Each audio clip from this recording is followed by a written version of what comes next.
songwriter from County Derry, and delighted Pat joins me in the studio now. Pat, how's it going? You're very welcome up to Highland Radio. Thanks, Tommy. Thanks for having me. I'm delighted to be here. Come here. Is this your first visit? Is it your first time up at the station? It is, yeah. I think it is, aye. Yeah, that's my first time in Highland. Come here. I have to ask you about the Castle on Dungiven. Tell me about that song. How did it come about? Well, a lot of good conversations seem to develop at a wake. So there's a crowd of us boys I used to run about with in the same room one night at a wake, and we were talking about the castle and old times and all that, you know. So I thought, God, there has to be a song about that, you know. Yeah. So over the next couple of weeks or so, I put the lines together and went on to Ballymena and recorded the song, and it seemed to be very popular, and it done well for me, and still getting airplay yet. You know, that's how the Castle in Dungiven came about, you know. Yeah, it's amazing, you know, like back here in Letterkenny, when I came to Letterkenny first here, it was the Fiesta in Letterkenny. And, you know, the Ballroom of Romance down in Redmullen, and it's good to have a song because a lot of the older folks would remember going to the old dances. And there was no drink, just a mineral bar. Oh, I know. You could buy in a mineral, you were flying, you know. Yeah. Not only that, if you had a car, you're even better off. You were better off if you had a car. Come here, Pat, for any of our listeners out there who don't know much about you, you're from County Derry. What part? I'm from Mahara, just out a couple of miles from Mahara, at the bottom foothills of the Glen Shane Pass. Oh, great. And how long have you been doing this? When did you start? The music? Yeah. Oh, Lord, Tommy, 1975 I done my first gig. In the last century? Aye, way in the middle of the last, just after the middle. It's funny when you say it like that, isn't it? We were born in the last century, but in the new... No. I know, it was frightening, you know. Scary. So, doing the pub scene for years and years and years, and then the pub scene dried up a bit, you know. There was the whole thing has changed, so I thought I would just diversify and went into the social dance scene. And that's generally what I'm doing since, the social dance scene from all over Ireland, or anybody will have me. And when did you realise you had the gift for writing the old song? I don't know. I think maybe about 10 years ago, or about 10 years ago or so. Yeah. But my good friend Michael Cummins, he sent me lyrics of songs, and I would mess about with the guitar and put an air to it, you know. And then I thought I would try maybe the lyrics myself sometime in another song, and that's how. But I had more in the waste paper basket than I had recorded, you know. But that's the way I think most boys are, you know, that write songs. And when you get the idea for a song, would it just come to you and you'd sit down there and then, or would you set a time aside for writing songs? You know, no, I just can't sit down and write a song. That's not the way it happens. Yeah. An idea has to come into my head, you know, and it could be anything, any time of the day or any time of the night. An idea might come into my head, and I'd jot down a line or two, and another line mightn't come to me for 2 months, or another idea about the same subject, you know. So I just can't sit down and write a song. Like it's like painting a picture. You have to be in the mood, you know. I'm just looking at you have how many albums have you out now? You have a fair few albums out. You know, seven studio albums. Mm-hmm. And they were all recorded in the same venue, were they? No, a couple of different studios I used. There's a wee studio in Balahi one time I used it, and I go to Newton Ards, up there, a great wee studio, and to Ballymena. It's usually those three studios that I would use. You get comfortable in a studio. They get to know you, and you get to know the producer, you know. Yeah.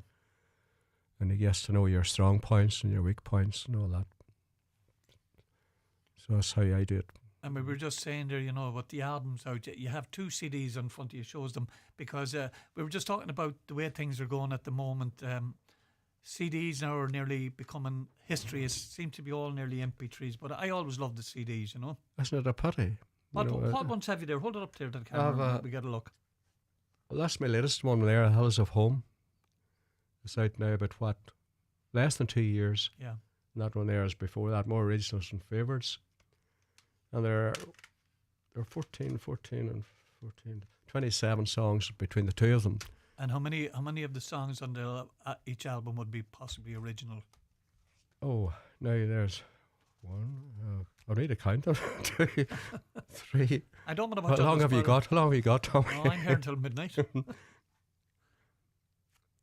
There's 4 on that one Yeah. there, and there's 3 of that. About 7 total. When you're choosing the songs for the albums, do you pick some old favourites, covers that you like doing yourself? Who would be kind of favourite singers that you like to sing their songs? For American singers, you mean? Well, Irish or American singer, who would? Oh God, I had a great admiration for Johnny McAvoy. Yeah, Johnny was. I think he's one of the most. Actually, he should be more famous. He should be internationally famous. He's a great writer and a great singer, and he puts the song across very, very well just by being himself. I think he's the master of music. And other singers, I was a fan of the old boys, Merle Haggard, Charlie Pride, and Slum Whitman. Those guys, Singer I came across there recently who I thought, and I never even knew he was a songwriter, but he was very good. Kevin Sheeran, do you remember Kevin who used to play with Hillbillies? Kevin brought out a great album there, and he had wrote a few songs. I think Foster and Allen had recorded 1 or 2 of the songs, and he was a fine songwriter as well. Kevin they were brilliant. And the Sheeran family, that's the same. Yeah. The same. Kevin's a great writer, and I think one of his most popular songs is In My Father's House. That's right. That's the one. That's one that once he had on an album he brought out there recently. Great song that has been recorded by several people. Yeah. I recorded it myself there a while ago. I was mentioning there too. A couple of years back when the COVID was here, how did you manage then? Did you ever do any of the going on Facebook Live or any of that sort of stuff? No, I didn't. I didn't do it. I don't know why I didn't do it. There were people trying to talk me into it, but I just couldn't do it. Yeah. I don't know why. I think maybe if I made a mistake, everybody was there to crucify you. Wouldn't say that. So I didn't bother going live at all. But the COVID was a strange time, and the social dancing never really recovered after that. Well, whatever about the social dance and the live bands seem to have done a lot less, because I know there's a place down here not far away from here, the Mulleroy Woods, and every Thursday night there's a social dancing night down there, and it's going good very well now for. Oh, it's going well. Mm-hmm. But a lot of these 1 piece or 2 pieces now, whereas some of the bigger venues have even closed since the COVID. I don't know. A lot of people seem to get comfortable in the house. Yeah. And they couldn't be bothered going out again. And I hadn't played the same as everybody else, hadn't played over COVID at all. And then when somebody rang me to go back again, it was almost I couldn't be bothered, for I was getting used to not playing. Yeah. Then when you get used to playing again, then you don't want to do without it either. So. Yeah. Come here, seeing that you're not going to sing live for me in the studio tonight, we're going to play another song from one of your albums. Tell me a little bit about this song. I can't imagine being without. Is it about herself or another woman? I better say it. You're getting very red looking there now at the minute. It's about herself. I was looking a favour. You must have been looking for something. So, we'll give it a spin and we'll be back to you in a minute, all right? Okay, Tom.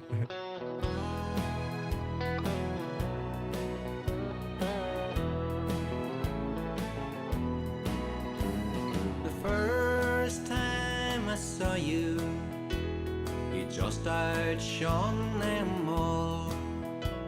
You danced so sweetly, darling, my heart can still recall the way I felt that moment.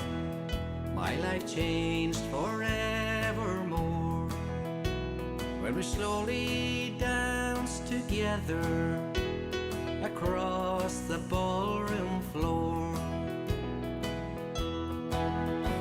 Now I can't imagine me without you in my arms. A love that shines so bright and so true. I need you there beside me when this world makes my world can't imagine me without you.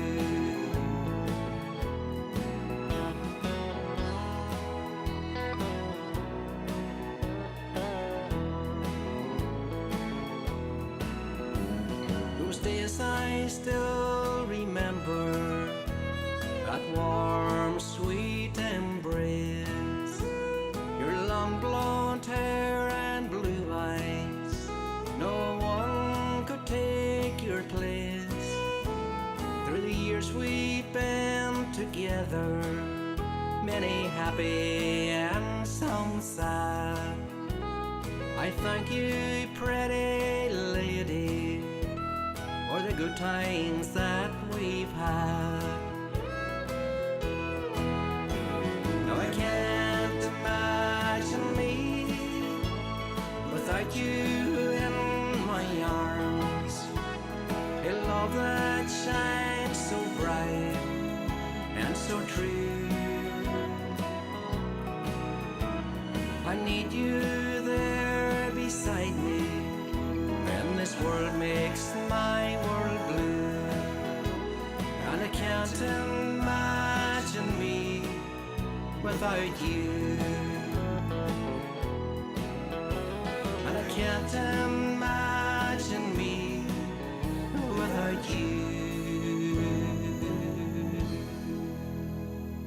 Can't imagine me without you. That's my special guest in studio tonight, Pat McKenna. A song he tells me he wrote for his wife. Who believes that? Anyways, Pat, nice sweet song. How did that idea come about? Just looking at her, was it? Or I was, I don't know, I needed a foxtrot for an album. And so, oh, right. And I needed a theme. And you needed someone to do a foxtrot with. Aye. So, the great dancer I am, you know, I thought I would write a bit of foxtrot as well. Yeah, it's very popular, you know, like that.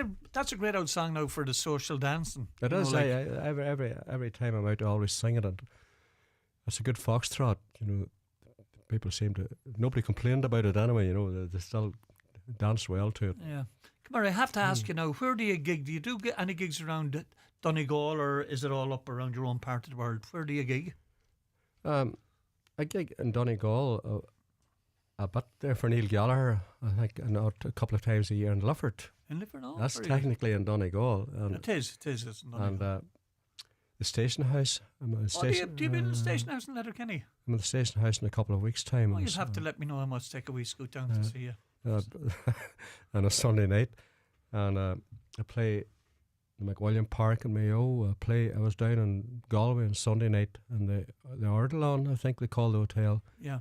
You do around the country, do you? Oh, I clock up a lot of miles. Did I see that you're doing a weekend somewhere in Bundorn or somewhere I around am. the country? I am indeed. When is that taking place? In Allingham and Bundorn, Oh. on the 19th, the 20th, and 21st of September.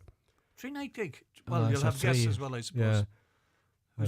Who's going to be down there with you? Well, on the Friday night, my good friend Liam McLaughlin, you know Liam? I had Liam up here about a month ago. A good lad he is. Oh, a gentleman, and a good friend of mine, and Yeah. Breed Gallagher will be opening the show, and myself and Robert Brown and Sean McKenna will be on after that, a 3-piece.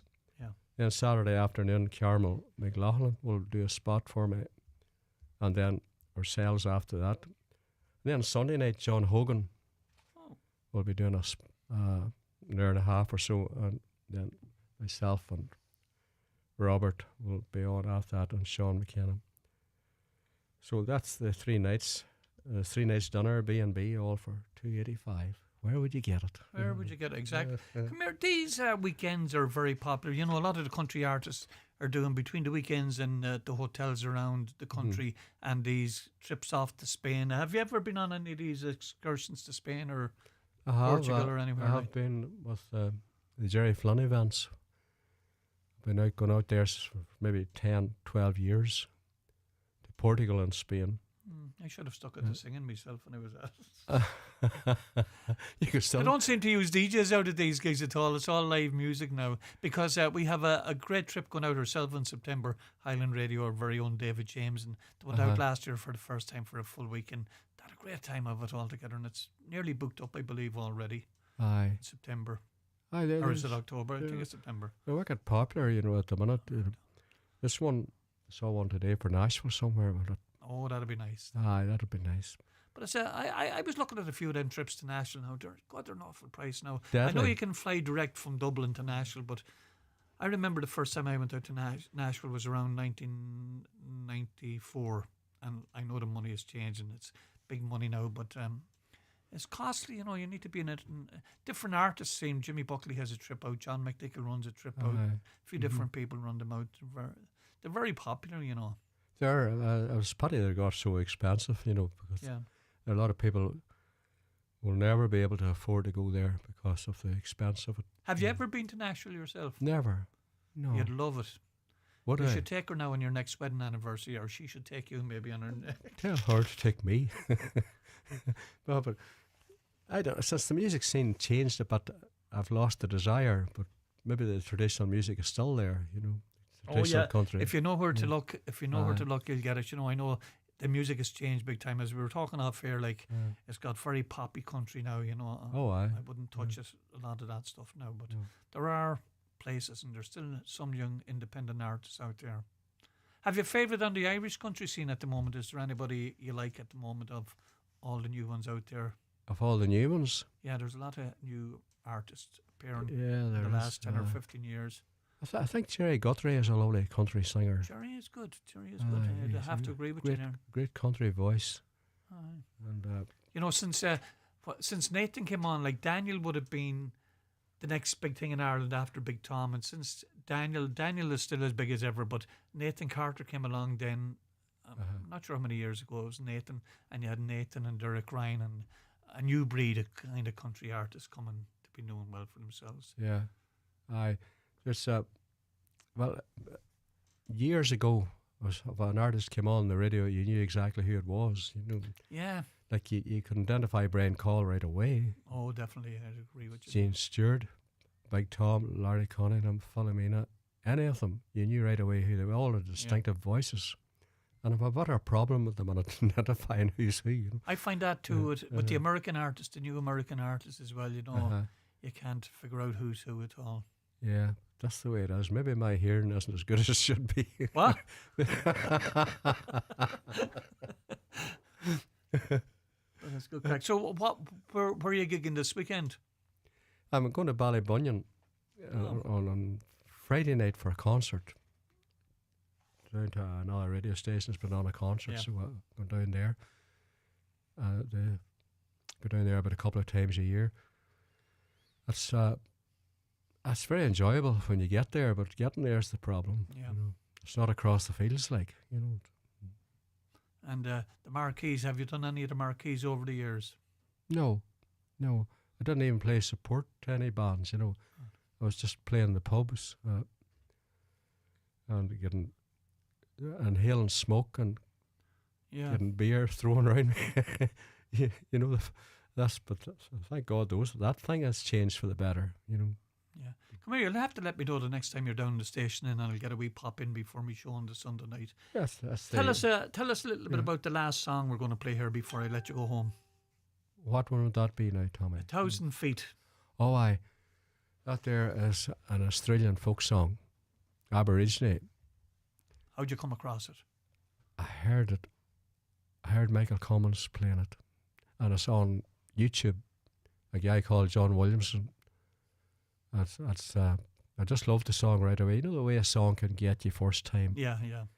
And that's the way I just said, I have to get that song down there. I love that song. And that's what it is, an Aborigine folk song. Looking forward to hearing it. No, I haven't heard it before. I must give it a spin. Come here. Thanks very much for popping up. It's been a pleasure talking to you. Not at all, Tommy. Thanks a million. If not down in the station house, maybe down in the Allingham. Yeah, down there in a couple of weeks' time.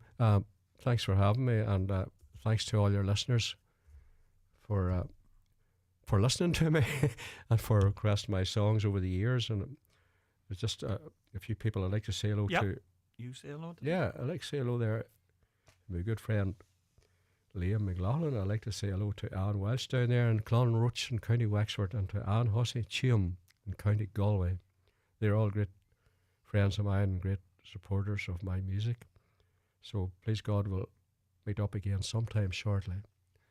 And thanks again, Tommy, for having me. My pleasure, Pat. Here's that song, 1,000 Feet.